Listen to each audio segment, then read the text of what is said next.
Kunal, Yes, sir. Slide visible है क्या? Yes, sir. It is visible. Okay okay. Good afternoon, all. We will be starting our session in next couple of minutes. तो ये थोड़ा सा मैं लेंदी करना चाहता हूँ, बेसिक चीजें कवर करना चाहता हूँ, so Yes, that new researchers can be benefited actually. Okay. yes. So there are 3 PPTs separately, no?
Kunal, stop video किया तो अभी मैं, अच्छा ओके, ठीक ठीक।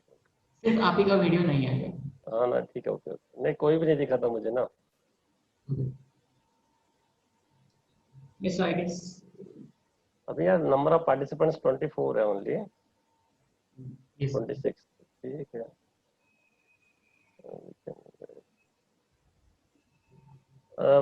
3 to 4:30 ना? Yes, sir. Total, okay.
Okay, Kunal, we can start. Hello. Rajman, we can Yes, start. sir. So now we are going to start our last session. So welcome to all the participants on the short-term course on emerging materials, properties, application, and characterization. So Professor Arkil Goyal will continue his talk on nanomaterials. So sir, you may proceed. Okay. So good afternoon, friends. I have three PPTs, so please have patience. Those who are really new in research, because most of you already know, but whenever we ask some questions to our students, then they are not able to answer properly. So keeping that thing in mind, I have taken one more presentation. I would like to discuss one more PPT, particularly on characterization. Okay, so the now question is, after knowing the properties of nanomaterials and knowing the processes, what are the processes which can give the nanoparticle size? Now the question is, whatever we have synthesized is nanoparticle or not? How will you confirm?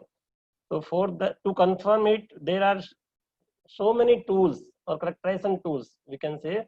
So some of them are scanning electron microscope, transmission electron microscope, not the optical. Optical microscope cannot be used for the nanomaterials. This is one of the technique I have shown here, because we must know some basic things about the optical microscope. If we know a little bit about the optical microscope, then we can understand SEM, scanning electron microscope, then TM, of course.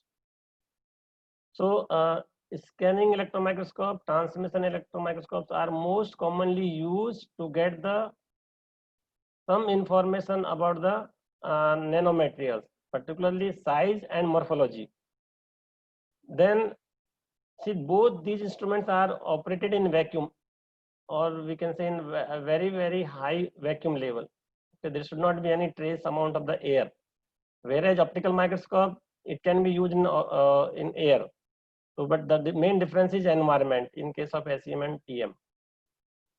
Next is scanning probe microscope. In this, there are two most commonly used microscope. One is atomic force microscope and scanning tunneling microscope. These are also used, but the maximum applications are for the SEM and TM. And because interpretation of AFM and STM is a little bit difficult than the SEM and TM. Then X-ray, as we discussed in the forenoon session, XRD, if you know the XRD pattern, just by seeing the XRD pattern, one can easily say whether your material is nano or bulk. How will you distinguish if the diffraction peaks are broader? Just you see whether the peaks are broader or narrow. If the peaks are very sharp, then your material is not nano. If the peaks are broader, particularly at the bottom, then you can say your material is nano.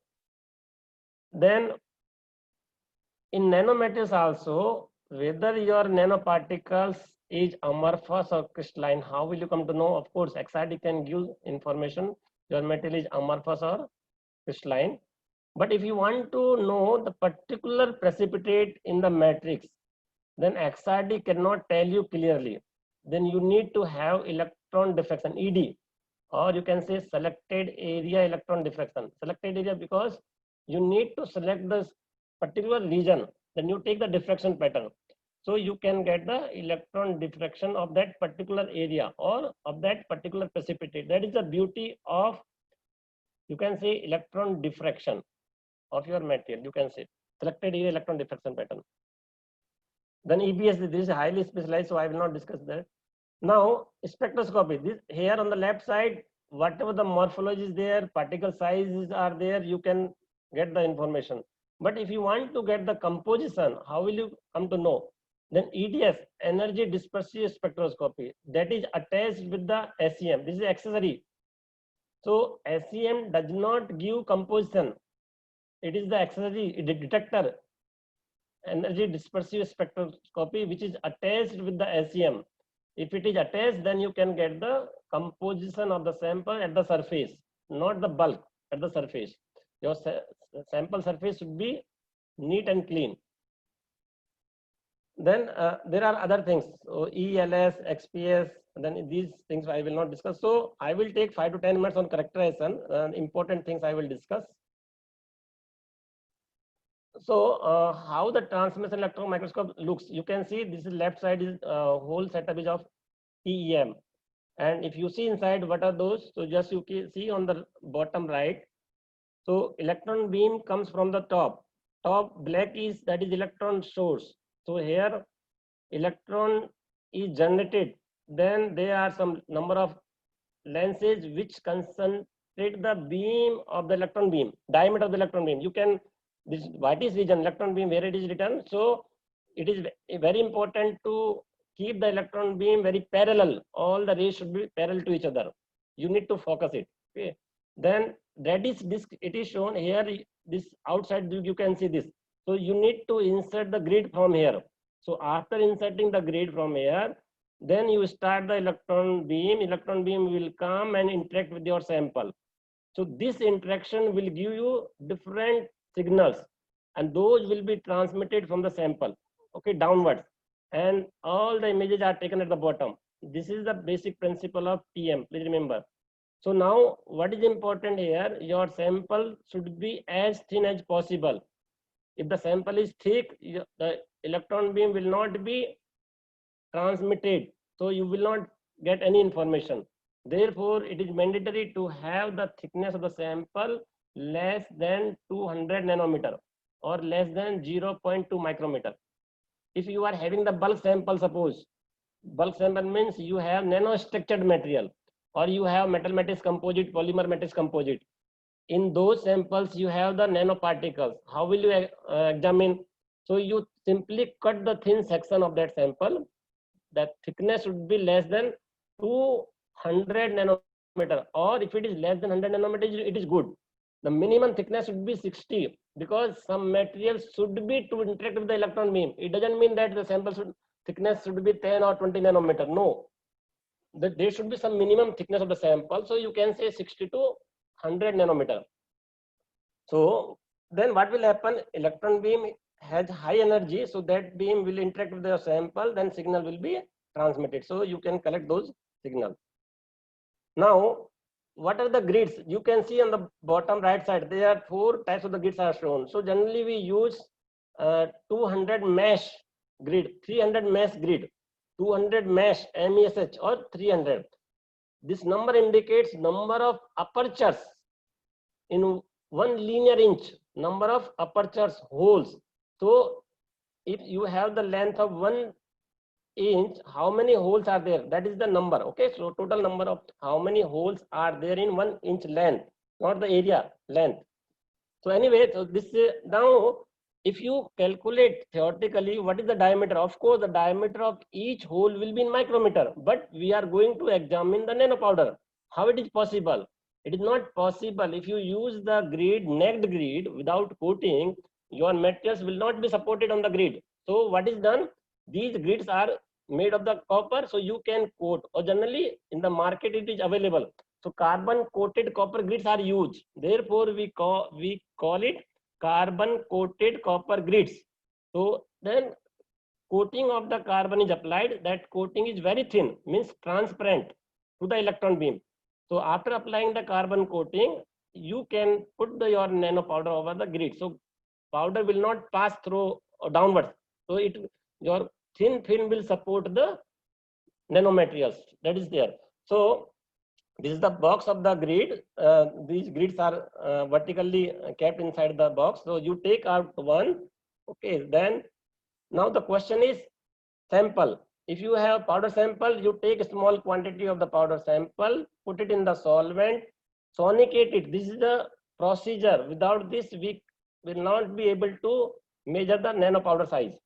So after sonicating for 15 to 20 minutes, take one. Now the concentration of the nanopowder is very, very important. So then you take 1 drop of ppm concentrated solution, put it on the grid. Grid will look actually like this. You can see here this grid. Okay, so put 1 drop over the grid, dry it by using the UV lamp. Then this grid with the material keep on the sample holder, the top one. This full hole is sample holder. So now at this, now this is just like boat. You can put this copper grid here. Okay, then lock it. You need not to do this. All these things are done by the operator. But as a researchers, we must know. So what we need to have? We need to have copper, carbon coated copper grids that we need to carry. We need to carry the sonicated powder.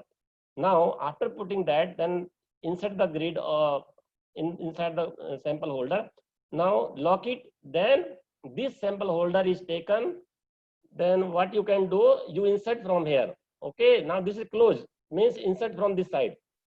After that, everything will happen inside the instrument. Okay. So in this case. Now then this is a schematic diagram, you can say optics. So I will not discuss this. Now this is the electron sample interaction. This is common for both. So if your sample thickness is too high, so when the primary electron beam comes from the top, then the intensity of the transmitted beam will be negligible. Okay, but if the thickness is very less or less than 100 nanometer, means what we need for the TM.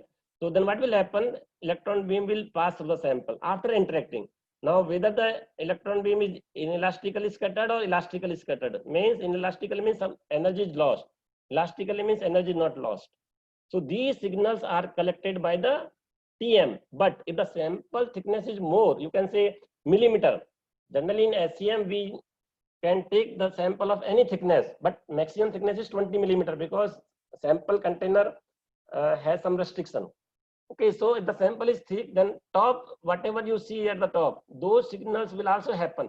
See, all signals are generated during the interaction, but in SEM, whatever you see at the top above the sample, those signals are collected by the SEM. But we generally have interest only in collecting the secondary electrons, red one, secondary and backscattered mostly. Why? Because secondary electrons, when you collect, that gives the information of the morphology, how the sample looks, whether the sample is plane, up and down, how. So for example, sample is fractured, then how it looks, are there any impurities inside the cavity or not? So that will be analyzed in secondary electron mode. But if the sample is having multiple elements, okay, so you want to distinguish whether there is any elements, different elements are uniformly distributed or not, then backscattered mode is used for that. So these are the main. In case of EDS, energy dispersive spectroscopy.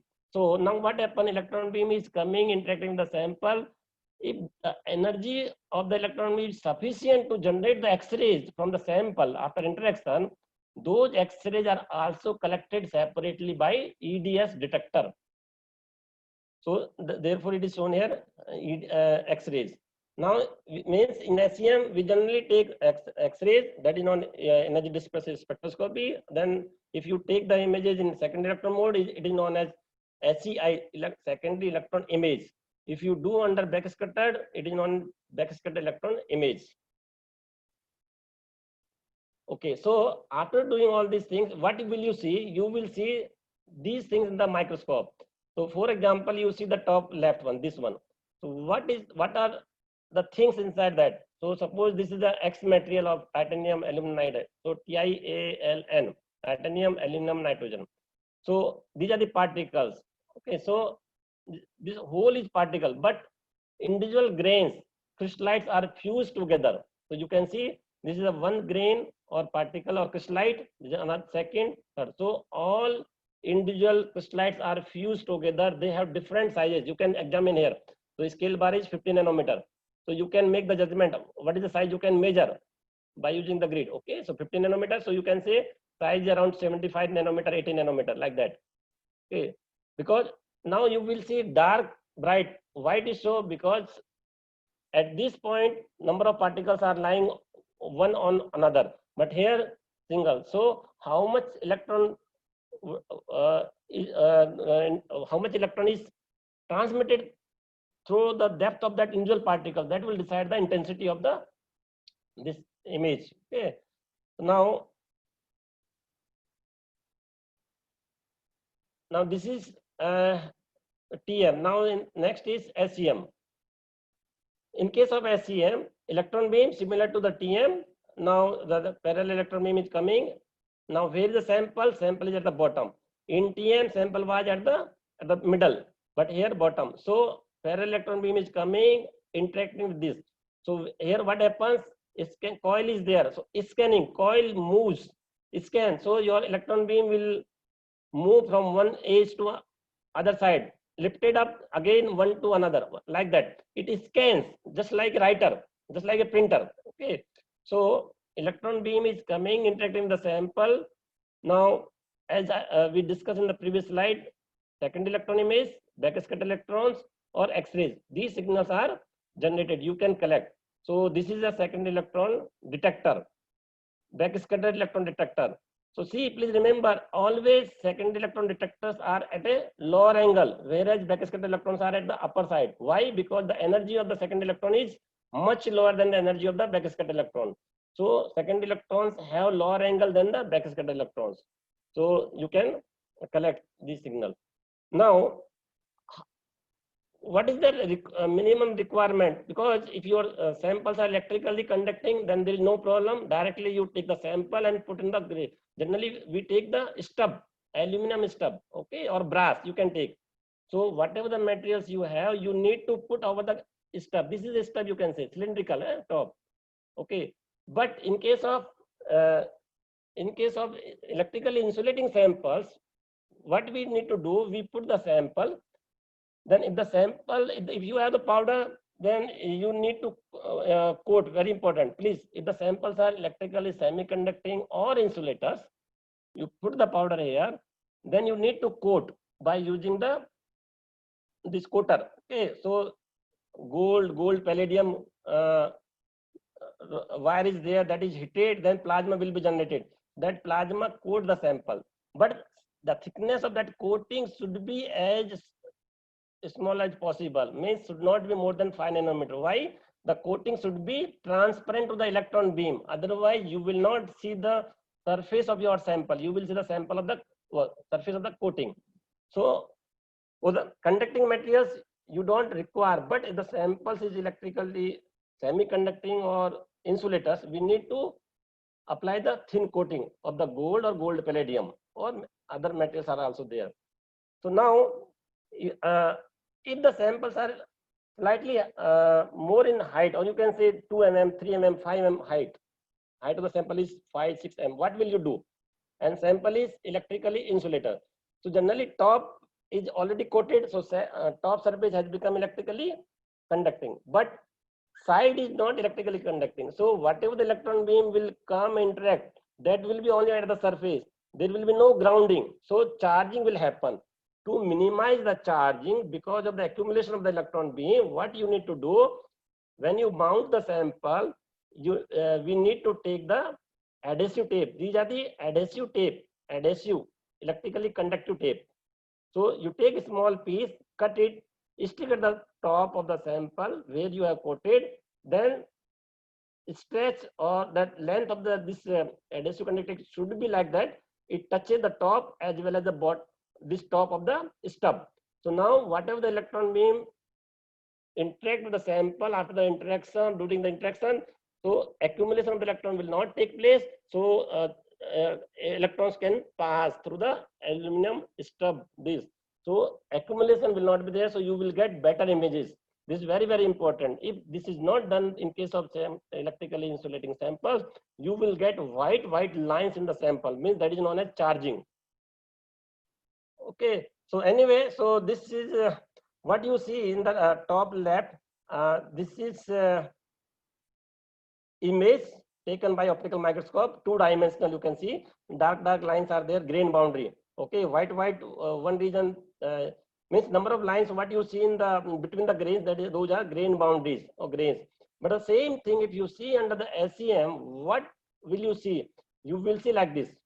Okay, so means 3D picture, 3-dimensional you can see. That is the difference in optical microscope and scanning electron microscope.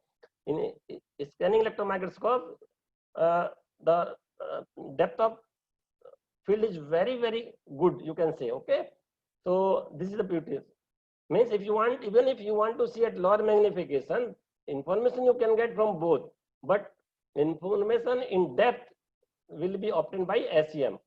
Now here you can see the top right, you can see. So how nicely you can see the morphology of the particles, individual particles you can see, or how they are made layer by layer, you can see clearly, but the same thing you cannot see in case of optical microscope.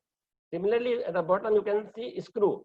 So left is the image is taken by optical, but right is scanning electron microscope. So clearly because of the depth of focus, better. Now you have synthesized the powder. Now you are going to analyze. So immediately you should not see at the higher magnification. It is better to see at lower magnification first. Means scale bar should be of higher value, 100 micrometer, 10 micrometer. Then because why I am suggesting you should see at lower magnification. At lower magnification you have more powder in a small area. You have more number of particles in a small area, so you will get actual picture. So now this is the total area which you are going to examine. Here these are the particles. Now you know idea about the size. This is the larger size particle and this is the smaller size particle you can see. Now they are in the form of aggregate. So now you focus any one area, either this or this, where you have interest. If you have interest in the larger size, you focus on that. Then further magnify, you go to the higher magnification or scale bar with lower value, means less than 10 micrometer, like that. So I have the interest in nanoparticles. What I will do, I will see the particles where their size is small. So I am magnifying this image. So you do this. Again, what will you see? You will see number of particles are sticking to each other. Means I have interest in examining this. So now you see at higher. So 2 micrometer, 1 micrometer. Means we are going towards lower and lower scale bar. Means higher magnification. So now again, I have interest only in examining this because I know this is larger size particle, this one, this. So it is better to examine this size, smaller size. So I will focus on this. So now you see this. So 100, now scale, what is the scale bar? 100 nanometer. So I have interest in this. Now it depends on you, or ethics is very, very important here. Everyone can synthesize the powder, but how much quantity is of nano in that powder? In most of the cases, you will find that 1% powder is nano, remaining 99% is micrometer. Now, if you are honest, then you have to do hard work. If you are not honest, what you can do, you discard 99% results and present only 1%. That is not correct in case of science. So, like this. Okay, so authors can show the eye, yeah, I have synthesized nano powder just by seeing this, by reporting this. What others will do, most of the cases, they will discard all these things. They will sonicate, will discard the larger size particles, will carry the study on a smaller size. That is not correct. But ultimately, you will get the idea about what are the overall view of the sizes you can see. Okay, so this is clear. Now this now what are the SEM-TM is generally carried out in vacuum. That is that we need to remember. Okay, so now EDS. Whatever you have done, suppose I want to know whether the this whole surface is of aluminum or copper. Suppose this is of copper. Whether is there any other elements by mistake? Suppose you have taken two kind of the mixture. So is there any impurities of zinc or iron? How will you come to know? So one is this whole surface looks uniform. Okay. So EDS you can take at this area or a particular location, or EDS you can take at this particle. So I can come to know the composition of this particle as well as the composition of the surface. So what I will do, I will take EDS. So for example, this is the SEM image of some aluminum matrix composite is there. So in that, this is yes, aluminum. Yeah, aluminum matrix composite, but in that titanium carbonitride particles are there. So now this is the whole image. Now what you need to do, you need to determine, or we have the interest in whether the precipitates are uniform distributed or not. Whatever the precipitates are formed, those are of the precipitate what we want is there or not. So for example, I have interest in titanium carbonitride. So I need to take the composition of those precipitates. So this is a white region. I will focus only on white. Please remember, Don't take EDS of whole area, otherwise you will get the average composition.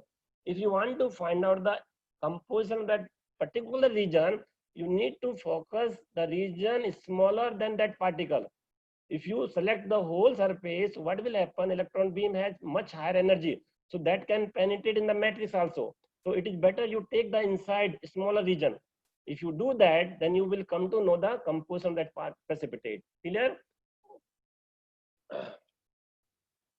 Okay, so means by doing this you can of course size, then morphology, whether the particles are spherical like this left side, or they are in the form needles like middle one, or fibers or tubes, you can find out the morphology.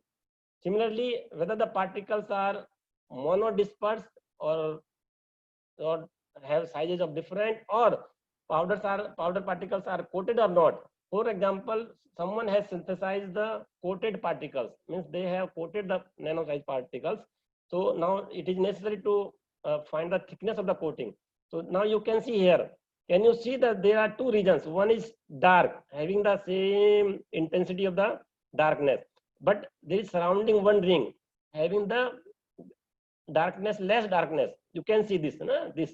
So throughout, of course, here you cannot distinguish, but here you can distinguish. Of course, because it is impossible to get the uniform thickness. So now, if you know that you have done coating or someone has done coating, so you can interpret that this is the core having the coating of this much thickness. Scale bar is 10 nanometer. Of course, you can measure the length of grid you put. So 10, 20, 10, how many divisions, so multiply by that. So approximately 50 nanometer, or like this. But coating thickness is approximately half of this scale bar. So 5. So total diameter is 50 plus 10. 5 nanometer this side, 5 nanometer this side. Like that. So you can say that coating thickness is 5 nanometer. So this TM can be, TM or SEM. So you can use the morphology, you can get the size, you can get the thickness also. Okay, then composition also. Now, one more important application of SEM and EDS. Suppose these are the some precipitates having some cuboids or spherical particles. Now the question is, this is the region of X element, these are the regions of Y element, because it is a mixture of titanium nitride and silicon nitride. I don't know which region belongs to titanium nitride, which region belongs to silicon nitride. So what will you do? You use the EDS tool. Then one more option is there, elemental mapping. Elemental mapping. I want to know which particles are made of the titanium. So simply you give the command, I need distribution of titanium, because titanium will be associated with the nitrogen. So you give the command of either titanium or nitrogen. So you give the titanium command. Just what do you see?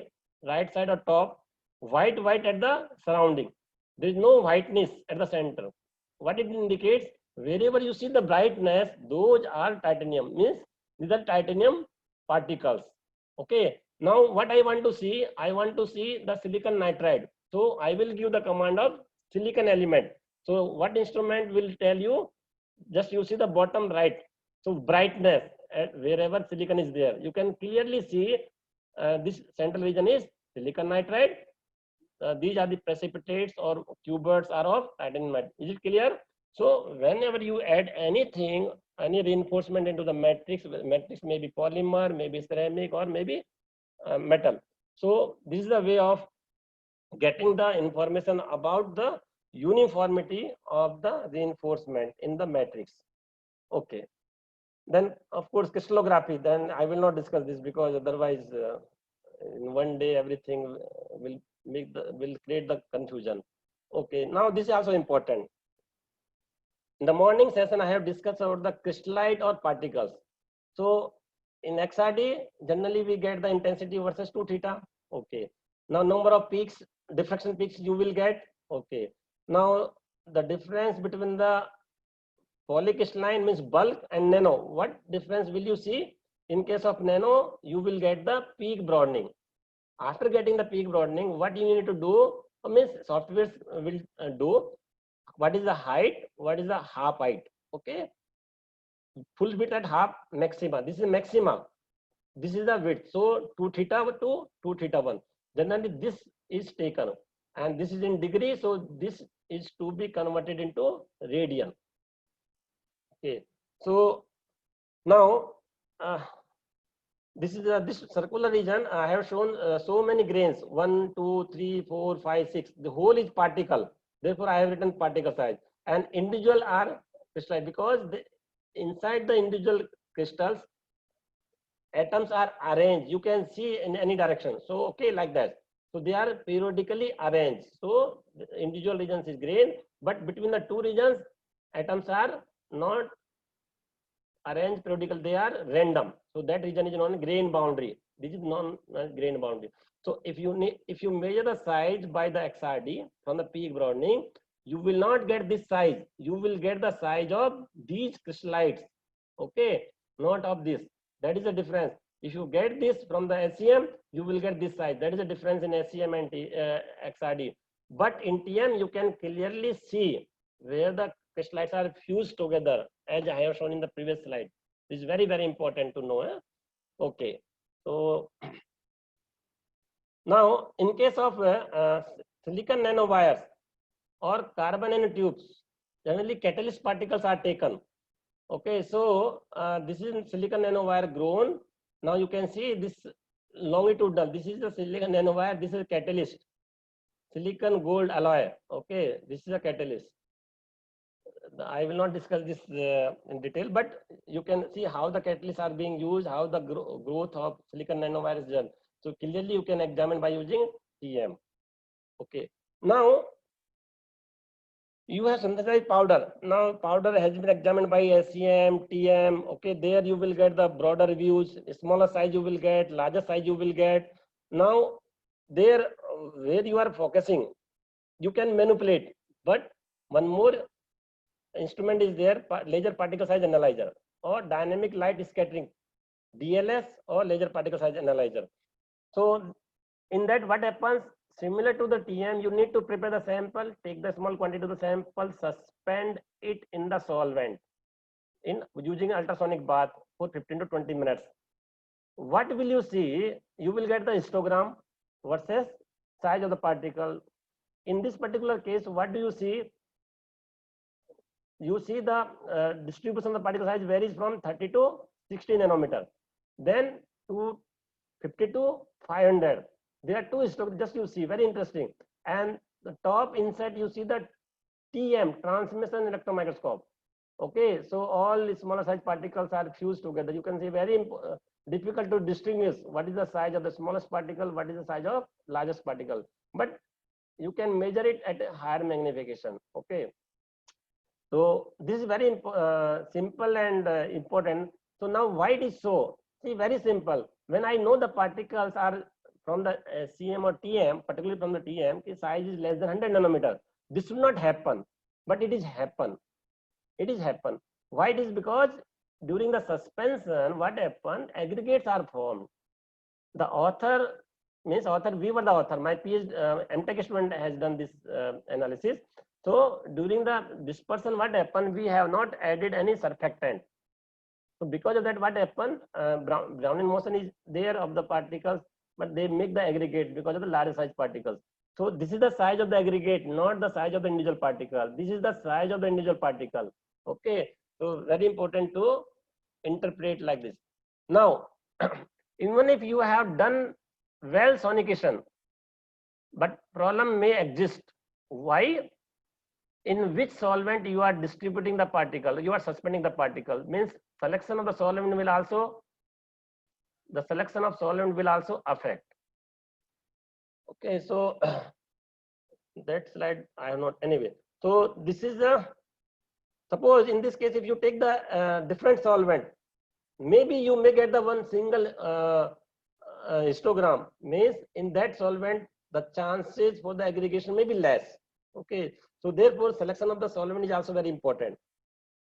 Now, say this is a histogram particle size distribution for aluminum powder. There are three different curves. Please remember, this is the relative number of the particles versus size. This is the volume percent of the particle versus size. This is the area. now your DLS or how it is examining, in what mode, whether DLS is measuring only number of particles, only number, or volume of the particle.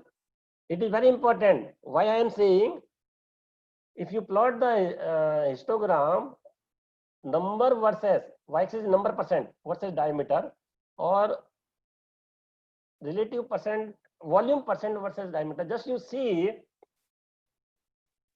you have the particles of 5 nanometer diameter, you have the particles of 50 nanometer particles. Numbers are same. Just you imagine, you have one particle of 5 nanometer, you have one particle of 50 nanometer.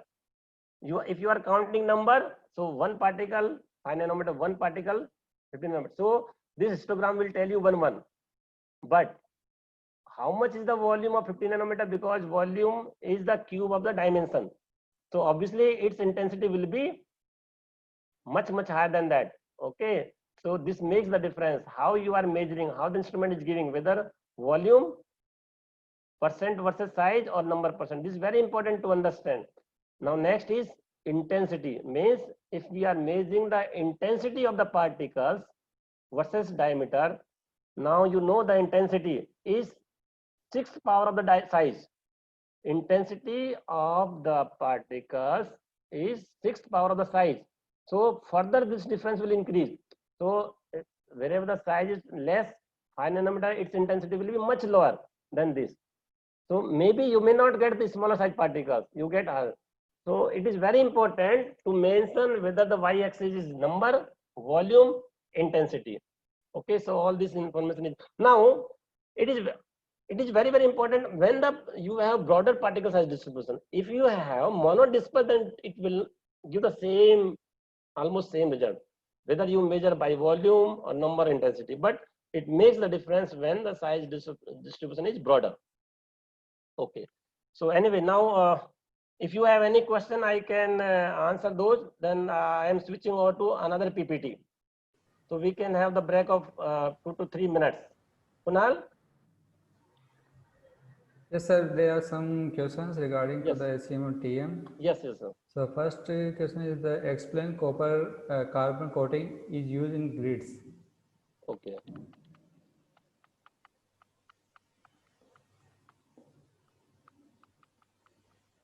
See, what I told you, copper grids are like this. So if we say 50 mesh, means there are 50 holes along 1 inch length.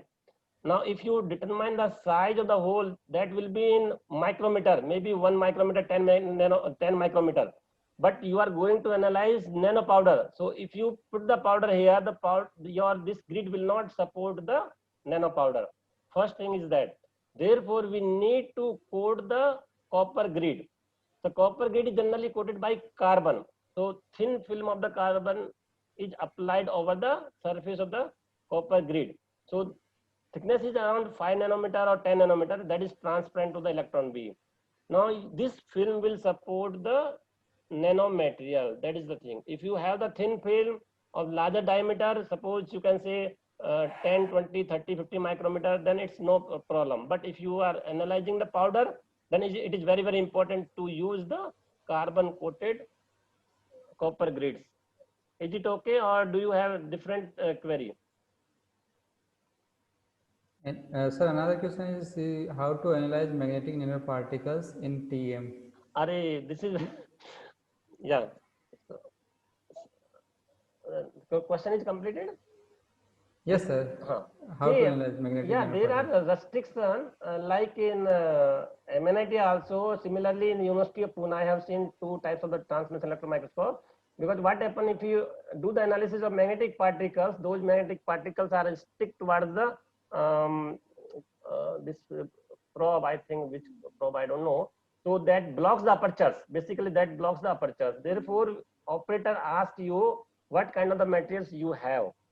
So, but there are some microscope which can eliminate this problem. Means operator don't bother about the whether your powder is magnetic, non-magnetic. But there is restriction at some places.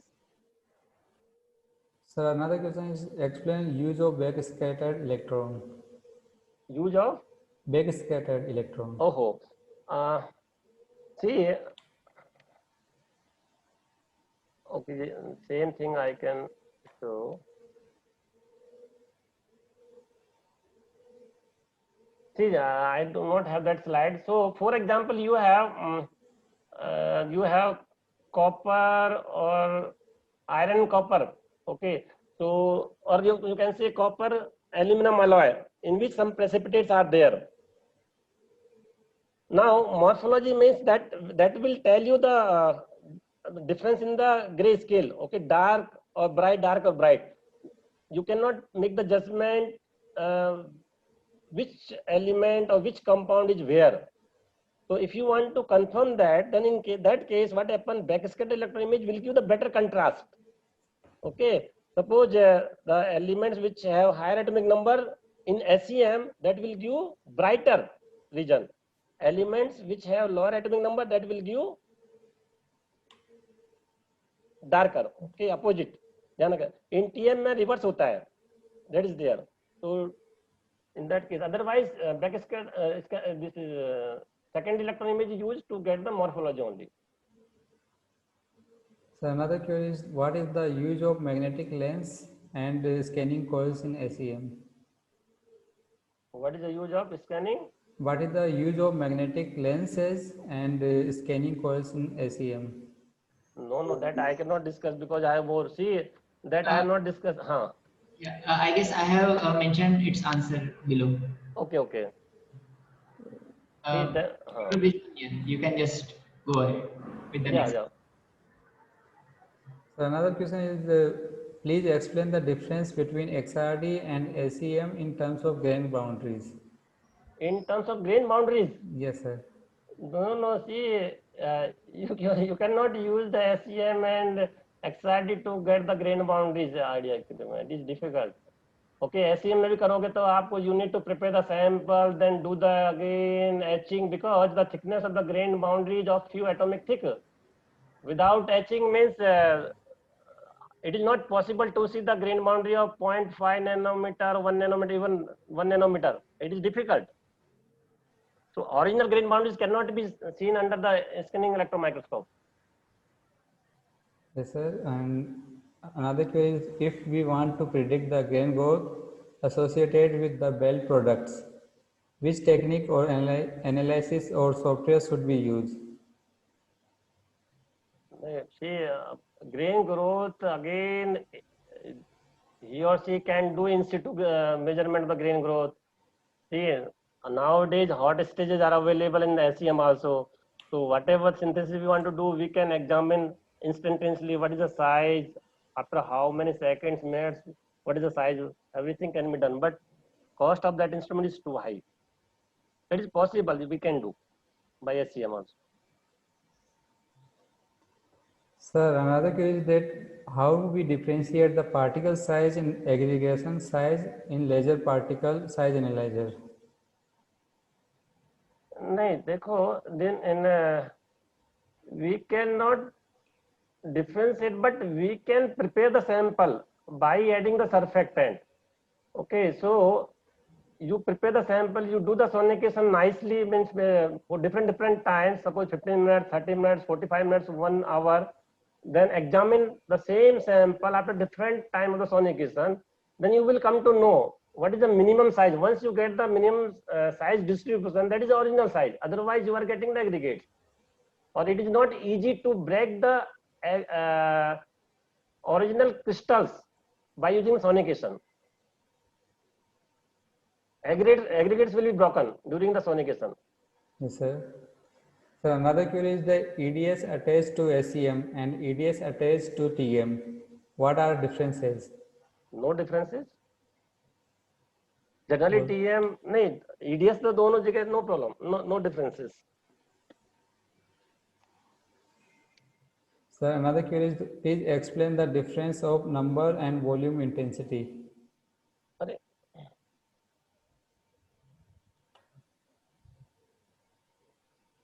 see, just you imagine you are taken 10 ml okay, test tube and 10 ml solvent. Now you have added 2 particles in that. One particle is of 5 nanometer, another particle is 15 nanometer. Just you imagine. Okay, so now instrument is measuring only the numbers. So instrument will tell you ki one particle is of 5 nanometer, another particle is of 50 nanometer. So number is same. So it will tell the same intensity. Same this on y-axis you will get the percentage number 1 intensity is same. But in case of volume, from the same suspension, what is the volume of the 5 nanometer particle? Obviously 5 nanometer particle diameter is very less compared to 50, so its volume is much lower compared to the particle having the diameter of 50 nanometer. So you will see the difference in the height by volume wise. That is there. Okay, sir. Last query is that if material is carbon based, then whether carbon coating can be applied on TM grid? No, that is not a problem. See, that coating is on the grid. Now, if you are using the carbon-based materials like graphene, carbon and tube, that is already taken, no problem. That will not create any problem. Yes, composition-wise, that yeah, that may, but carbon generally SCM or TM, say, we don't measure the percentage of carbon. Okay, that percentage of carbon will be affected, but morphology that will not be affected. Okay, sir. Sir, we have to break or? Yes, now we can start the second, no? Yes, sir. Yes, sir. Okay. Uh,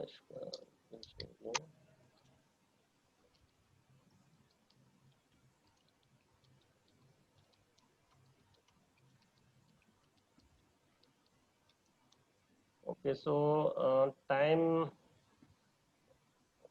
Brajman, कितना time? 350 है अभी ना? Yes, Okay, sir. one more PPT is there. So quickly will go because I want that some researchers should get some energy actually. Okay, so anyway, so this is visible. Yes, sir, it's visible. Okay, so see, I have not. It is not possible to cover all the synthesis methods. Just this one slide will give the some information to you about the synthesis method. See how the nanomaterials are synthesized, how we were born actually, by which method. Just you imagine, our born means obviously जो है which approach bottom up. Now, whenever we complete our life, then we will be lost in the universe. So, in what, from which approach? From top to down. Simple. Death is you can say death you can put in the category of top down approach, and birth you can put in the category of bottom up. So our birth takes place from the bottom up approach. So from molecular level to nanometer, then micrometer, then millimeter, centimeter, meter, like that. Okay, simple. So in case of bottom up, most commonly used technology is you can say chemical route method. Okay, salt, you take the salt, mix in the solvent, add the reducing agent, then you control the size. Chemical vapor deposition and physical vapor deposition. So physical weapon, physically just you evaporate the metals. If you want to synthesize metallic particles, simply pure metal should be evaporated. If you want to synthesize oxide, you inject the oxygen or air, that will react with the metallic vapor. So you will get the oxides. Carbides, by ejecting the carbon source, okay, into the metallic vapor. So like that. On the top down, the most commonly used is ball milling or grinding, lithography, then other approaches are there. After this, what are the techniques that you know? XRD is used, EM is used, SEM is used. Then most of the chemists use UV visible because they don't have access to TM and XRD. It is very easy. The cost of the instrument is 4 to 5 lakhs rupees. Just you suspend the solution. Already generally most of the quantum dots are synthesized by chemical route, so they are in the suspension form.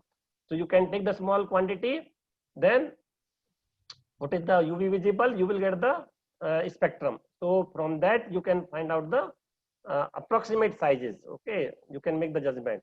Then as SPM or Raman spectroscope.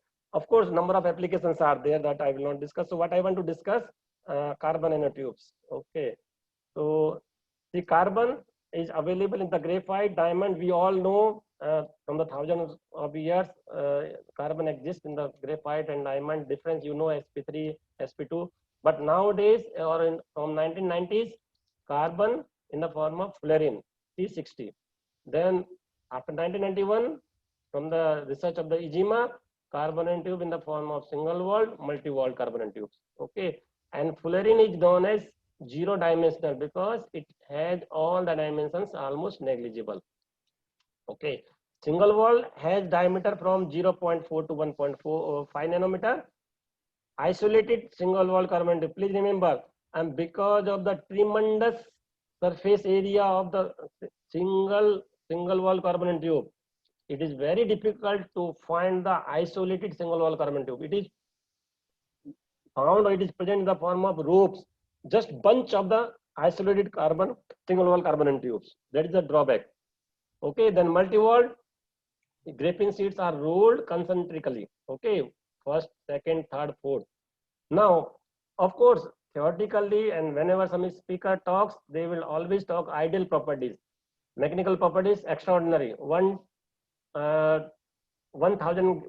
gigapascal strength, okay, in both, but practically you will not get. Why? Because number of defects are there on the surfaces. So actual strength, actual thermal conductivity will be 1/5 than the theoretical.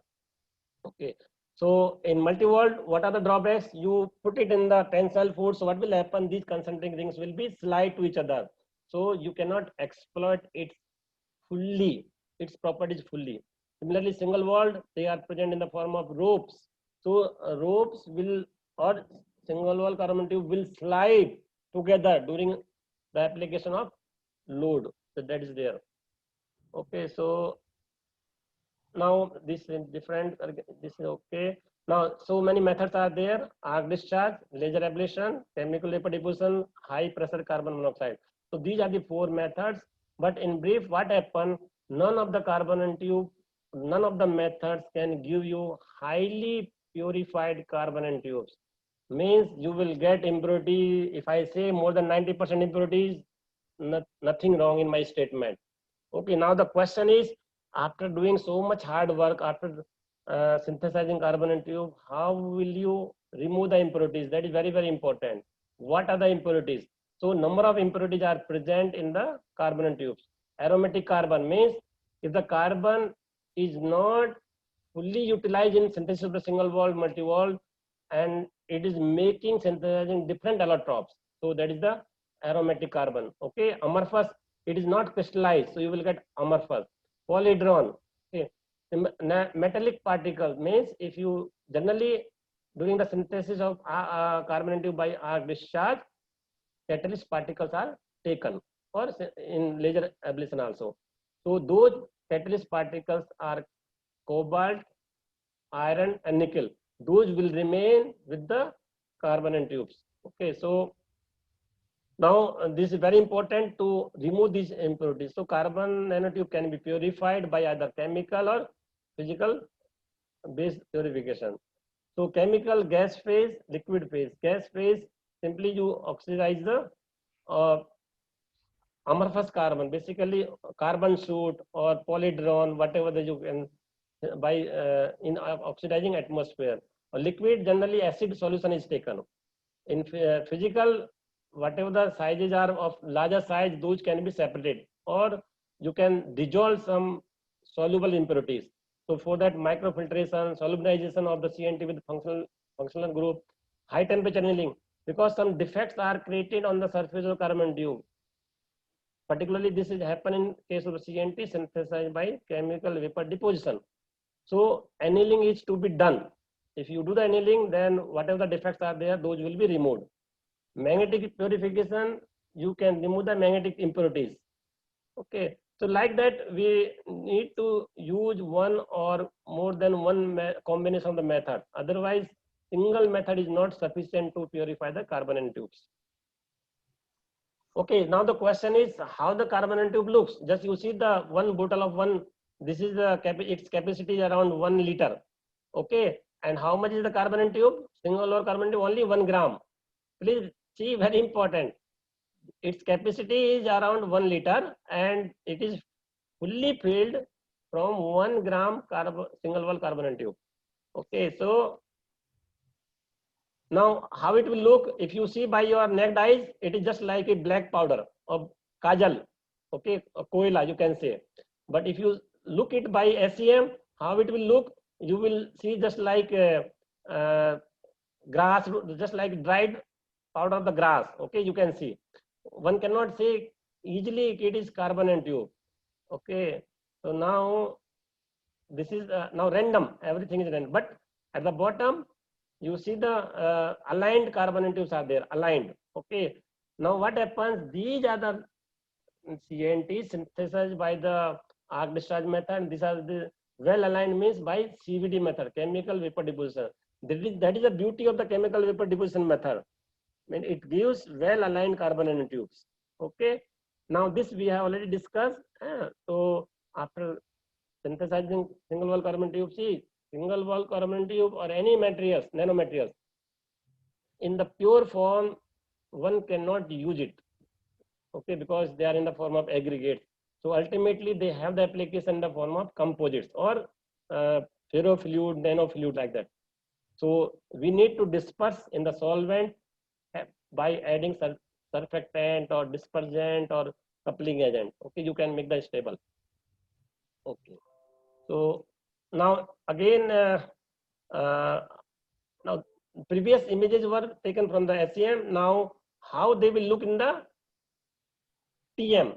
Now you see the, what will you say? These are the long tubes are there. So it is very difficult to say whether it is single walled or multi walled. This is the actual ropes of the single wall carbon tube. Diameter, theoretically, diameter of the single wall is 0.4 to 1.5 nanometer. And but here you see the diameter is around 20 nanometer or 30 nanometer. Just you see. So it is the ropes of the single wall carbon tube. Okay. Now, do you see some black dots are there? Those black dots are of the catalyst. Therefore, it is mentioned here, iron oxide, because catalyst is used that helps in the synthesis of CNT. Now, this circular things you see, this is a grid, as I have shown in the previous presentation. So, circular grid. Over that, now this is carbon film. Over the carbon film, you can see the single wall carbon tubes are there lying. This random mixture is this powder of the single wall carbon tube, but this perfect circular means it is the aperture. It is a circular hole of the grid. Don't see this. This is a solid base of the grid. Okay, don't see. You see only this one, this center one. Laser point. This you don't see this one. Okay, you see only the center one. So what do you see? Number of something is lying. Something this longitudinal. Okay. So, but very difficult to say something. What is this? So now you need to. This is 300, no? But here you can see some longitudinal tubes are there. But whether it is hollow or not, that we can't see, because it is the drawback of the SEM. No? It is the SEM image. This is TM. Again, this is the TM. Now here you can see. What difference do you see in the left A and D? In left, lot of black dots are there, but in D, hardly any dots are there. So means it is raw, as synthesized CNT. Means TM image of the synthesized single wall carbon tube, or this is the image of single wall carbon tube after purification. That is the difference. Okay, so now, so of course that histogram you can see, and the software will give you. But if you see at by using high resolution transmission electron microscope, how the multi-wall carbon tube will look. In case of single wall, you will see only single line like that. Both, okay, both side one line. But multi-wall consulting thing is there. Just you cut it at the center and see the plan how it will look. You will see like this. That is there. So you can measure internal diameter, you can measure outer diameter of the multi-wall. Okay, now what is important? Now we are coming to the properties of the single wall carbon tube. What do you see? This is a modulus, okay, as a function of the diameter of the rope. As I told you, in case of single wall carbon tube rope, hundreds of isolated single wall carbon tubes are attached together because of the higher surface energy. Okay, so if you reduce that diameter of the rope, what will happen? Your modulus will go like this, increase exponentially like this. Okay, so means when the diameter is 2 nanometer, it is the diameter of the isolated single wall carbon tube. Okay, how much is this? It is 1000 gigapascal. This is the highest theoretically what we see in the literature or we listen from the speaker. But the moment they are present in the form of ropes, it gradually decreases 1/10. Please remember, less than 10 times. Okay, 1/10 less than 1/10. Okay, when the diameter is 15. Why the modulus is gradually or drastically reduced as the number of carbon tubes are increased in the rope? Why? Because when you apply the load, sliding of the individual single wall carbon tubes takes place. So it is not advisable to use the ropes of the single wall carbon tube. Otherwise, we can use, but properties should be predicted according to that. This factor should be taken into account. Okay. So single wall carbon tubes or multi-wall carbon tubes, they are semi-conducting and conducting. Okay, this I will not discuss. Otherwise, now thermal conductivity. Theoretically, thermal conductivity of the single wall carbon tube or multi-wall carbon tube is highest amongst the material after the diamond. Diamond has 2000, but this CNT has up to 6000. But it is possible only when there are no defects. If there are defects, then you can't get the value of 6000 watt per meter per Kelvin. Okay, but theoretically it has much higher thermal conductivity. Okay. Okay, so because of the, of course, excellent thermal, mechanical, electrical properties of CNT, CNTs are used for the sensors, field emission materials, energy storage. Why? Because because of the higher surface area, the amount of the hydrogen, significant amount of the hydrogen can be stored compared to the existing materials. Then because of this higher surface area, higher aspect ratio, better mechanical, thermal, electrical properties, they are used for the composites or nano composites for the electromagnetic interference, for anti-static applications, or even for the sensors. Now, of course, because of their higher current density, they are used in the form of diodes. Okay, a lot of applications are there. You can use this. These are sensors. This single wall carbon tube, after mixing with the polymer, then you can make by compression molding machine, then you can draw the fiber like that. Okay, so you will get the sensors.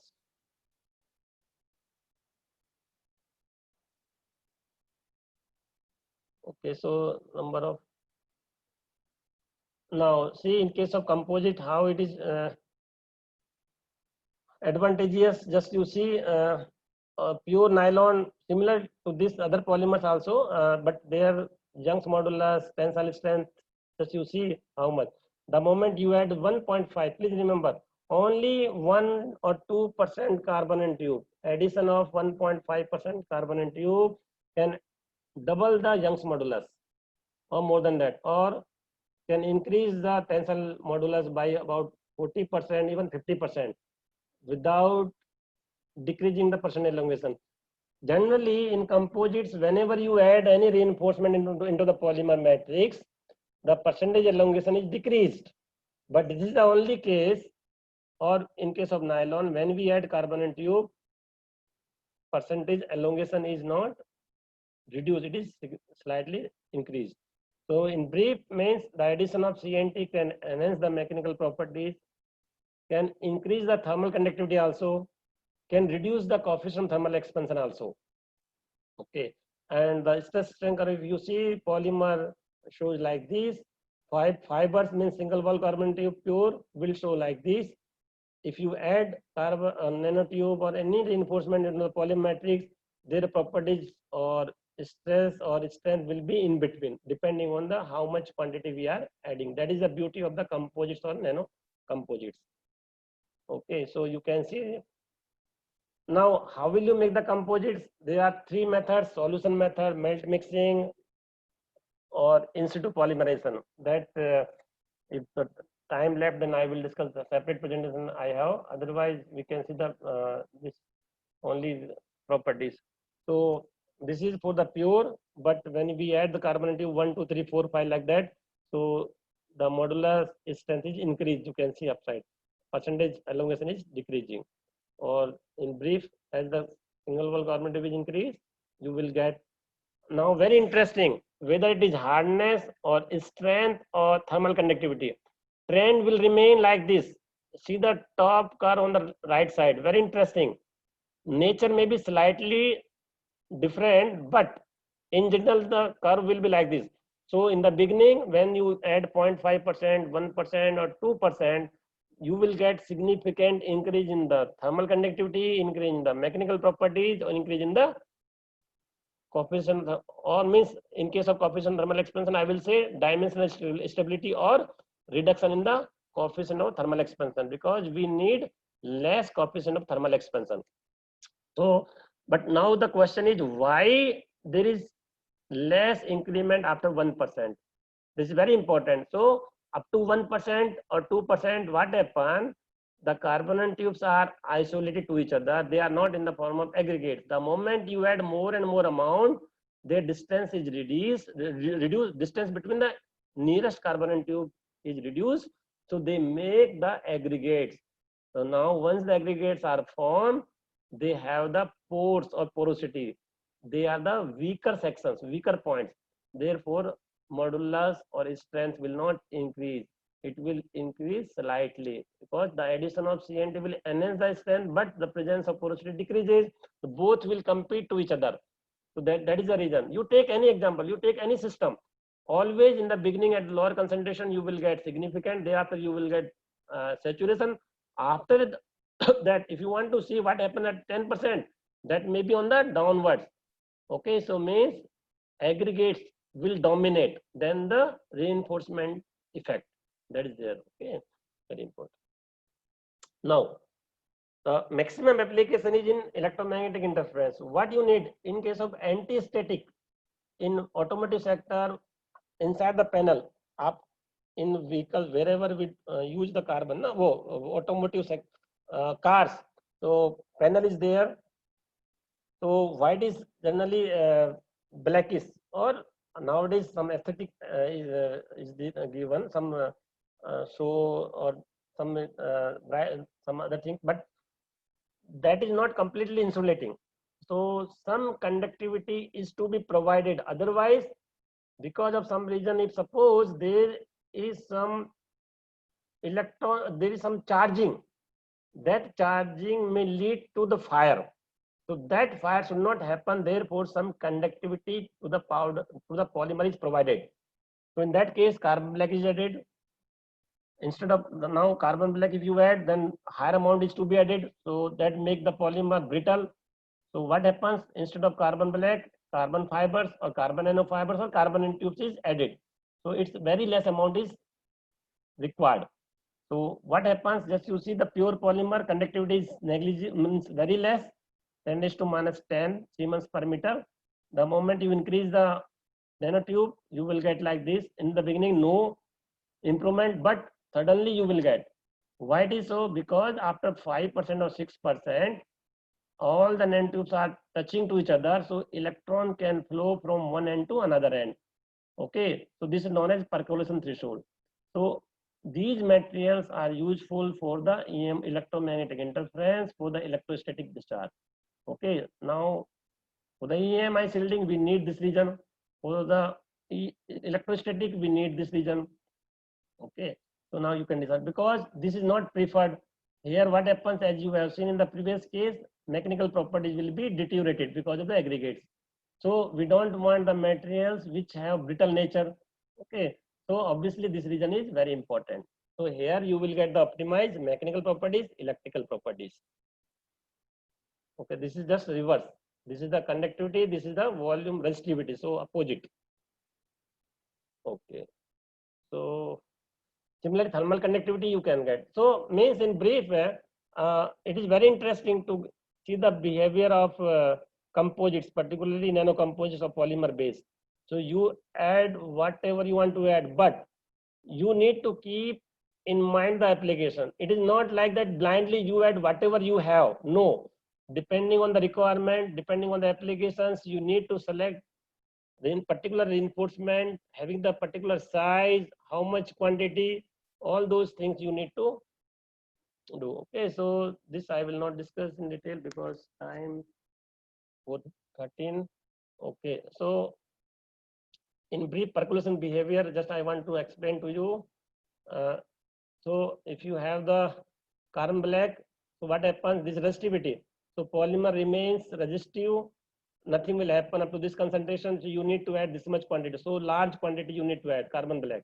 But carbon fiber, because carbon fibers have higher aspect ratio, as you know, just like fibers. So you need to add less. But in case of carbon nanofibers have higher aspect ratio than the carbon fiber. Okay, CNT has excellent aspect ratio, means it is the ratio of the length to the diameter. I have shown here carbon black aggregates, carbon fiber, then diameter is lesser than this, length is same, then CNT, diameter is 1 to 5 nanometer only, depending on single wall, multi wall.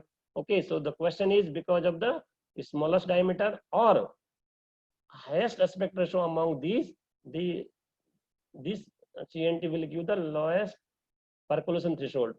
Percolation threshold means it is a minimum quantity of the conductive material required to make the polymer electrically conductive or semi-conductive. That is there. Okay, so very interesting. So now I will close the session. I think I have one more presentation, but it is better to open the session for the discussion. Okay, instead of this. Kunal, Brajman? Yes, sir. Question section is that first question is that if we reinforce same weight percent of carbon nanotubes and graphene separately in polymer matrix, which one has higher tensile strength and why? Okay.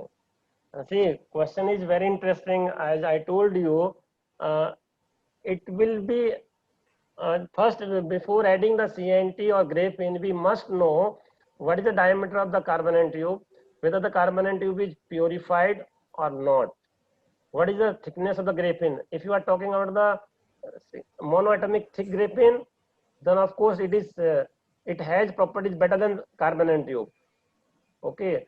If you are adding carbon tube, whether it is single walled, multi walled, whether it is purified, non-purified.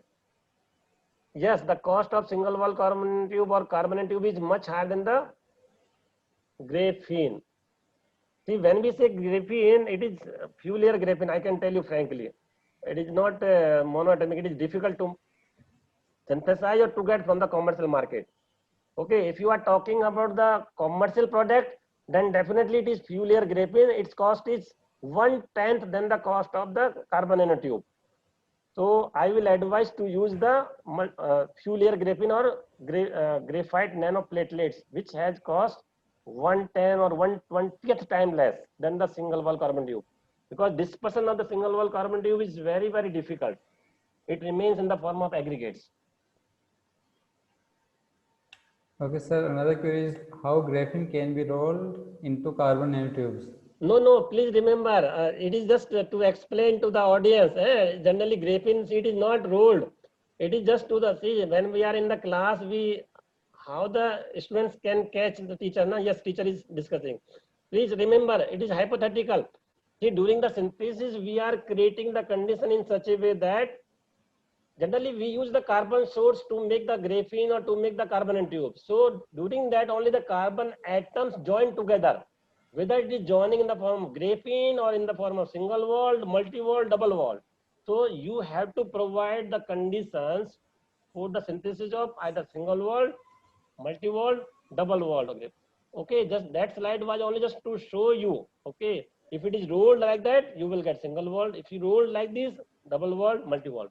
We are not rolling the single wall, and this rolling is based jointless, seamless. Please remember, you will not get any joint in the single wall or multi-wall tubes. Sir, in another query in slide number 32, is it tensile modulus or tensile strength? Modulus, I 32. Slide number 32. 32. This is tensile modulus. No? Young's modulus. Which one? Is it tensile modulus or tensile strength? No, mega. This is modulus here. I think it is. I have taken correctly. Oh, It's a ये tensile नहीं strength. Polymer नहीं सुनो polymer का this is नहीं this one ना tensile modulus I think नहीं polymer का गएगा 35 नहीं गएगा दिस इज No, sir, गएगा it's a tensile modulus or either it's a tensile strength. This is strength होगा Yes, yes it's a tensile strength. Strength है strength yes strength Yes, sir. Sir, another query is which one has a higher dispersion rate in epoxy, carbon nanotubes or graphene? No, see again.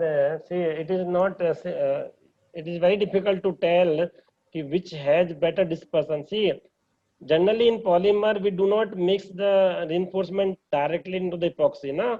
Or either we do the melt mixing or we dissolve the polymer in the solvent. Okay. Now the nature of the solvent also play the important role. Or if you are mixing in the melt stage, means molten stage, then your shear force will also be affect the dispersion. And both the cases, no, there is no straightforward rule actually. Thumb rule, there is no thumb rule. Okay, sir. Another query is are defects appear in carbon nanotubes during its synthesis or purification? Yes, it is very interesting question. See, first thing is that during the synthesis itself, number of defects are created. Okay, so if you talk about the chemical vapor deposition, because generally synthesis temperature is 800 to 1000 degrees Celsius, that leads to some defects. Okay, or in case of electric arc, there are also some defects. So, but if you want to remove those defects or impurities basically, then during the treatment, while doing the purification, if you do the purification in the acid mixture, acid will eat out the carbon tube at the edges. So of course you are removing one kind of the impurities, at the same time you are creating the defects at the edges. So of course that cleaning process, purification will also lead to some defects in the CNT. Okay, sometimes it is better. Why? Because some functional group will be attached at the surface or edges of the CNT. If you mix that CNT into the polymer, that gives better dispersion. But the same thing is not advisable in case of the composite for the electronic applications. So another query is explain VGCF. Vapor grown VGCF. that is vapor grown carbon nanofibers. Vapor grown carbon nano. This is the root. You see how the carbon nanofibers are synthesized. Okay, Vapor sir. grown method. Will there be any effect of orientation of carbon nanotubes on properties of composites? Of course. See, in composites, please remember, whoever works on the composite, first thing which affect the composite properties, volume percent, means weight percent, how much quantity of the reinforcement we are adding into the matrix. Second, for a given weight percent, dispersion, whether or in case of CNT, whether the CNT is randomly oriented or aligned. If the CNTs are aligned, you will get maximum strength or property along the tube axis and minimum properties in the transverse direction. If you have the random CNTs, then almost isotropic properties. So the dispersion of the CNT affects, or dispersion of any reinforcement will also affect the properties. Nature of the bonding between the reinforcement and the matrix. That is also size of the reinforcement. If you are taking the larger size, you are taking nano. Simple example. If you add the micrometer size particles, just a spherical particle, in one case you are adding 1 micrometer, in another case you are getting the nanometer size. Of course, same mass percent you are adding, but number of particles are different, means more in case of nano. So total volume fraction of the interface will be much higher in case of nano composites. That is the reason nano composites have better properties than the conventional composites. Okay, sir. Another question is that explain the disadvantage of graphene over carbon nanotubes. See, transparent, simple is disadvantage of the graphene is transparency. In case of CNT, generally we can get the transparent film. If you are adding very less amount, means 0.1, 0.2% carbon in tube. But in case of graphene, we will not get transparent. We will get, you can say blackish color. That is there. Otherwise, I will not say graphene is having any drawback. Okay, sir. Sir, another query is what is the difference between graphene and graphene nanoplates? Platelets. देखो, my dear, this is very good question actually. Graphene simple monoatomic thick carbon layer. Monoatomic thick carbon layer is the graphene. Other things, whatever we are calling few layers. Suppose if the layers is 2 or 3, there is 2 layer, 3 layer, 4 layer. That up to 8 or 9, that is known as few layer graphene. That is also graphene, but few layer graphene. Or if the number of layers are increasing, carbon layer, I am talking about the carbon layers, okay, that you can come to know from the TM or from the Raman spectroscopy. That is known as graphite nanoplatelets, or sometimes you will see in the literature graphene nanoplatelets. Generally, graphene nanoplate is not correct word, but now researchers are using. So that has more than 8 number of carbon layers. I think it is clear. Single layer, that is known as only graphene. Monoatomic thick layer, that is graphene. If there are multiple layers up to 8, that is known as few layer graphene. Or if the total number of layers are more than 8, that comes under the category of graphite nanoplatelets, GNP. We have also published 4 or 5. I generally don't use graphene word, because I purchased the graphene in the name of graphene powder. I paid for that, but later on I came to know it is not graphene, it is GNF, graphite nanoplatelets. So that is the there. Okay, sir. Another query is in making of supercapacitor, whether use of carbon nanotube is beneficial or powder activated carbon. Dr. Brajman, can you repeat the question, because I was getting the my attention was not on your question. Yeah. Okay, sir. In making of supercapacitor, whether use of carbon nanotubes is beneficial or powder activated carbon. No, see, of course, the activated carbon has been used or is being used, but single wall carbon tube has much higher surface area compared to the activated carbon, no doubt. And other properties are also good for the single wall carbon tube. This has better properties than the activated carbon. Okay, sir. So, what are the advantages of multi-carbon nanotubes over single carbon nanotube? First is cost. If you want to buy single wall carbon tube, we need to pay around 8,000 rupees per gram.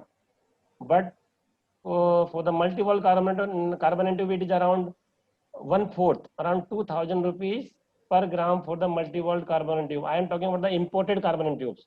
But in India also it is available. So anyway, the cost of multi-wall carbon nanotube is 4 to 5 times lesser than the cost of single wall carbon nanotube. Or as far as mechanical properties are concerned, see, as I told you, dispersion of the single wall carbon tube is very, very difficult, because single wall carbon tube is present in the form of ropes. So it is better you go for the multi-wall carbon tube, even for the conductivity also. Okay. So, can we make nanoparticles from plastics by burning them in simple furnaces? What could be the possible harm, if any? The harm, who cares about the harm? See, everything, see, it is, see, just you see, you take the small quantity of the kajal, whatever our grandfathers, now it is, we are not using that kajal, but in that kajal also you will get the nano powder or nano size. But how much quantity? Maybe 1%, 2%. So by burning any coal or coke you can get, but not 100%. You will get maybe 1%, maybe 0.1%, maybe lesser than that.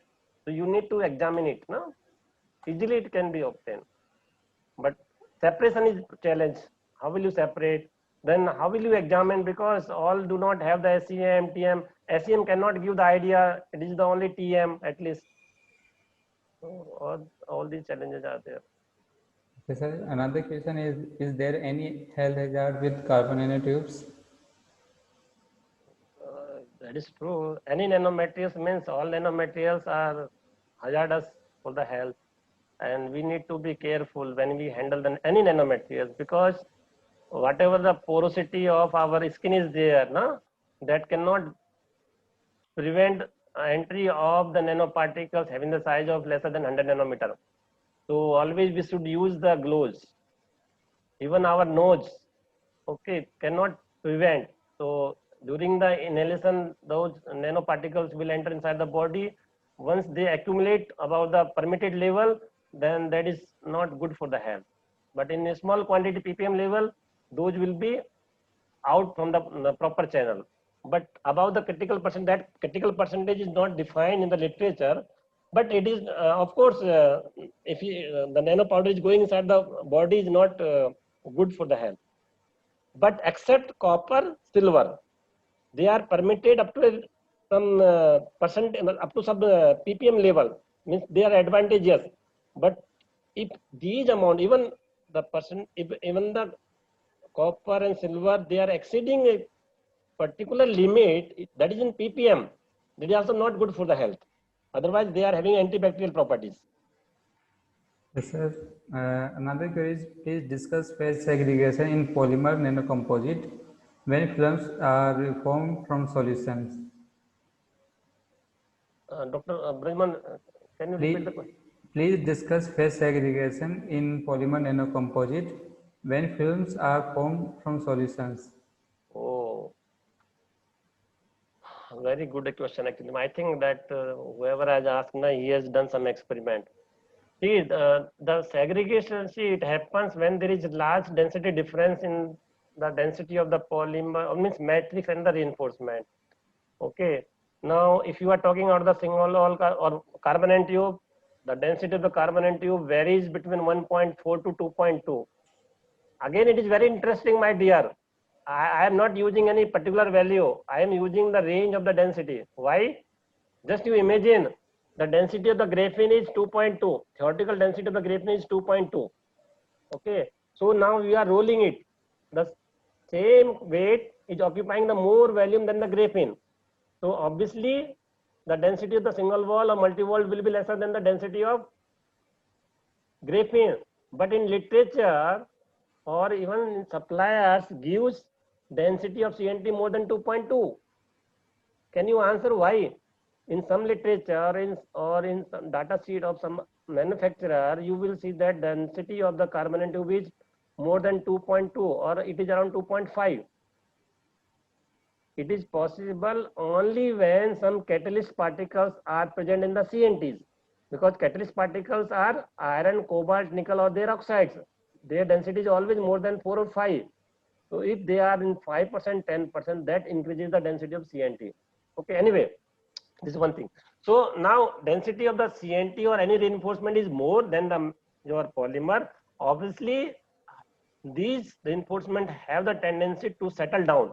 So you need to maintain the stirring speed in such a way that solvent evaporate slowly and keep the speed at least above the critical. I don't know, 50, 60, that you have to decide, because what is the density, what is the viscosity of your solution. Okay, so you need to keep the stirring continuously, evaporate the solvent slowly, then settle. The chances of the settling of the CNT will be minimized. I don't think you will get the settlement of this. So you will get a uniform thickness and better dispersion of the CNT in the matrix. Okay, sir. Due to the time constraint, we are end this question section here. And Thank you, sir. Thank you very much, sir, for being with us from all day. And you cover wide area of these nanomaterials from size effect to characterization techniques and various synthesis techniques. And I also would like to thanks to all the participants. So we are going to end this session here, and we will continue with this. Thank you, Dr. Brahman, Dr. Kunal, and all the sincere participants, because I can see the number. It is really exciting. I don't know whether I have delivered properly or not, but I think maximum number of questions I have faced. So I hope that I have delivered the material proper way. Okay, thank you. Thank you, sir. Thank you, sir. Good evening, all. Now I'm sharing the attendance link. There are few announcements after this, as those will be discussed after 5 minutes. You will be given 5 minutes to fill the attendance for this session. Just a minute. Kunal, Dr. Yes, sir. Kunal, Yes, we sir. can take one screenshot. You can ask to all the participants because number is good. Already left. Anyway, so have you taken one or two photos? Yes, sir. Yes, sir.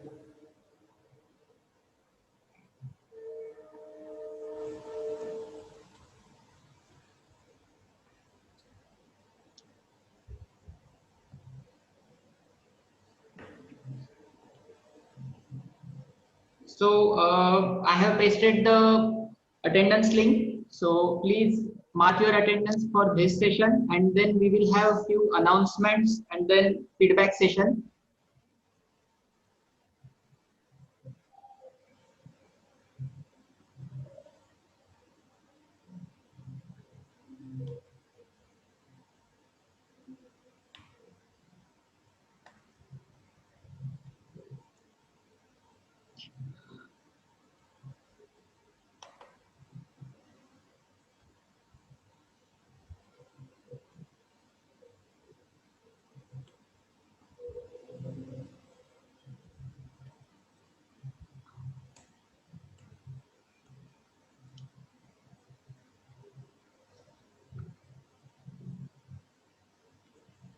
So I guess all of you have marked your attendance for this session.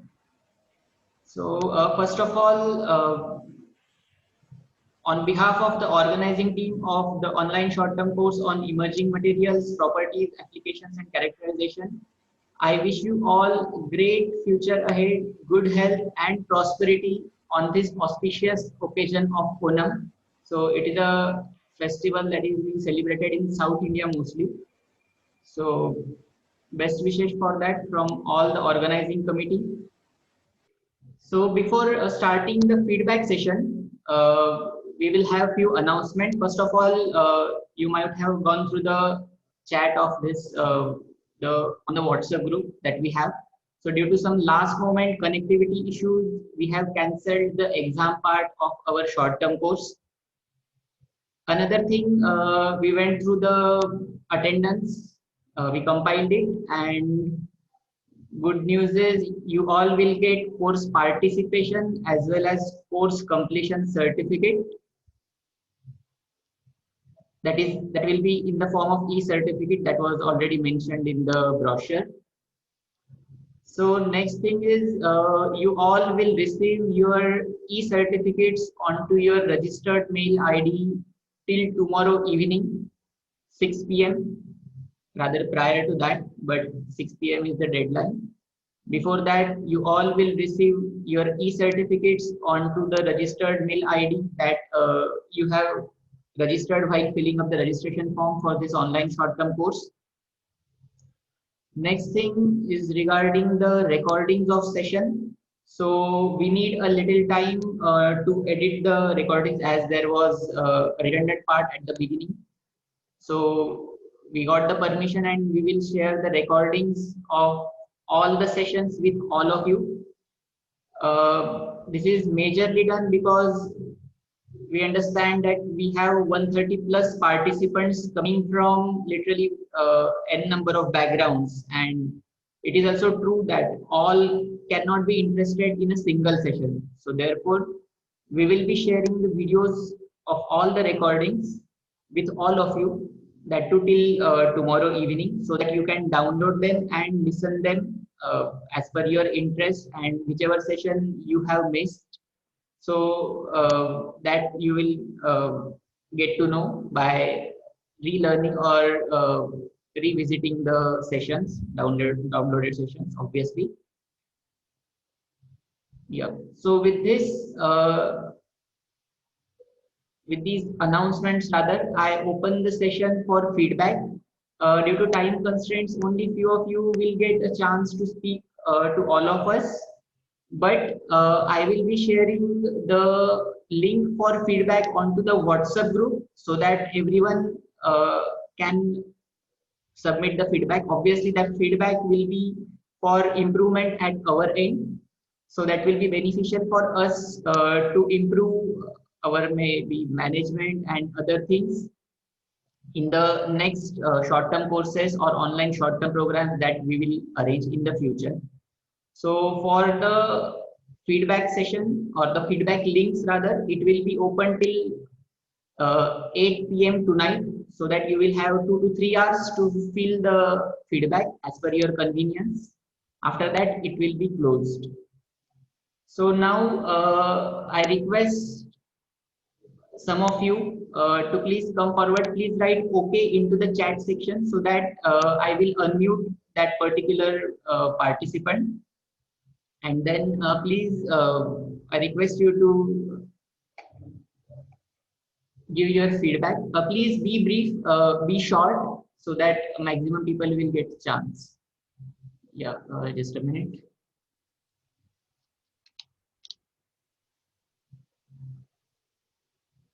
Dr. Kunal? Yes, you are audible. Just a minute. Dr. Kunal? Yes, sir. In one chat, one participant has written, please write 1 week short-term course on the certificate. That we have already written, na? Sir, all the feedback will be taken in the feedback form, and then we will compile it. No. I am talking about the certificate. We already mentioned 1 week short-term course. Yes. 1 week is there. Participant is writing, please write 1 week short-term course. Okay, I guess there might be some issues at their end. Okay. So we have written 1 week short-term course, 1 week long. Okay, yeah. Mr. Dhananjay Vagolikar ji. Hello. Yes, you are audible. Am I audible? Yes, you are audible. Yeah. Good evening to all of you, the organizers, the coordinators, all the respected presenters and the participants. Here I am Dhananjay Vagolikar. I am calling from Nigadi, Pune. I'll give a brief background about me. I am having a predominantly mechanical engineering background, industry service for about 3 decades, followed by about 8 years of teaching in engineering programs, undergraduate and postgraduate, mainly in mechanical engineering, and that too under that thermal engineering and manufacturing engineering. Thermal engineering, it being my specialization, energy related, and product engineering being my background in industries. I found the emerging material, though the world around us is moving in a very gigantic way in terms of virtual and digitalized transactions, still the physical world is going to remain there. And when we say physical world, physical activities, material in different forms of different characterization forms the backbone of all the products that we use, consume, right from necessities, comfort products and luxury products, everything. On the backdrop of that, updating oneself on the front of emerging materials, particularly for all the people from the technical domain, becomes a necessity. And to that end, this particular course is really very useful. So thanks for MNIT and all the organizers to organize a course on emerging materials. So that's the first comment. All the sessions were nicely presented. Unfortunately, because of the power and Wi-Fi end during one of these sessions. I really could not attend almost 40 minutes or so of the session, though I tried to go take through mobile, but that also was not really very working very nicely. It was break and make kind of thing. But in all, I could attend most of the sessions. And though I do not come from the materials or metallurgical background, prima facie, which I presume is the natural eligibility for attending these courses, but I am having a mechanical engineering background, and so materials engineering is reasonably close to my activities. So with that intention, I felt I should attend this course, and the kind of session that were organized, the types of materials that are covered, the coordinators have covered a good range of materials, though of course it is difficult to grasp all the contents of such a wide domain of emerging materials. Still a good glimpses, one could get a good glimpses. So most of the presenters have put forth very nice slides. I will request the organizers to please send all the PPTs. I know it's possible that some of them might be a research work, and there might be some constraint in sharing the PPTs, presentation slides. Still, I will request, considering the overall good of all the participants and the obvious need that the person will need to refer them at a later date for more and better understanding of the contents. It is better for each of the participants to have the presentations with him, because I don't think the contents of this breadth and depth can be absorbed in 1.5 to 2 hour session of 12 sessions. So naturally they need what is called as repeat review, sort of going through again, thinking, chintan and all that. So from that point of view, I personally feel that with due regard about the sharing of the slides, still effort should be made by the organizers to share them. All the content. This is my request, and I'm sure most of the participants must be having that view. Yeah, thank you, Mr. Dhananjay. Most of the presentations were very nice, well documented, well explained. So that helped to open the interest or enhance the interest in this emerging field. Thanks for the organization, and all the overall timeliness and other aspects were very nice. Thanks to Dr. Kunal and Dr. Brijmohan and all the senior faculties and industry people who have presented the contents over last 5 days. Thank you very much. Thank you, Mr. Dhananjay, for your kind feedback. So already we have discussed that till tomorrow evening, we will be sharing the recordings of all the sessions. So there you will obviously have the presentation. Along with that, you will be hearing the explanation also. So it will be a two-way process. Now we have Mr. Avinash Shuklaji. So Mr. Avinash, please give your feedback. Yeah, hello everyone. This is Dr. Avnish Shukla. Hello. Sorry. Am I audible? Yes, you are audible. Hello. Yeah. So this is Dr. Avnish Shukla. I am doing my postdoctorate from IIT Mumbai, IIT Bombay. I have done my PhD from CSIR Sikri, Chennai. And what I have seen here is a very nice arrangement. I have attended so many international conferences, but this was my first webinar, and at this time I could see meaning that a very nice arrangement from Dr. Kunal, Dr. Brijmohan. They have nicely arranged everything day and night. They were doing their best effort, and on WhatsApp, in mail, everything whatever they could do, they have done their best part. In presentation part, I want to especially thank Dr. K. Awasthi sir and Dr. Goyal sir, and they have meaning that their topic was related with my topic of energy. I'm working on polymer membranes for the fuel cells. So meaning that this was very informative session. And I also want to thank our Miss Director of MNIT. he gave a first day lecture that was very much useful, and he gave a good start for us. So at last, I want to thank everyone and all the participants, and special thanks to Dr. Kunal sir and Dr. Vrij Mohan sir. Thank you one and all. Thank you, Dr. Avnishji. Next is Dr. Surajit Ghoshji. So I request him to please give your feedback. Okay, thank you, Kunal sir, and thank you all the organizing team. First of all, what I like about this workshop is that there are so many people from different backgrounds, and most of the sessions have been conducted in the view of most of them are beginners, and some of them are very advanced level discussions were there, and many of them has been raised during the question answer session. I found it very useful and would be greatly looking forward when the offline mode of such workshop will be conducted. So I'm sure when this COVID-19 situation will be over, you guys will plan for something like that. So thank you once again for this wonderful workshop. Thank you, Kunal sir. Thank you, Dr. Surajit ji.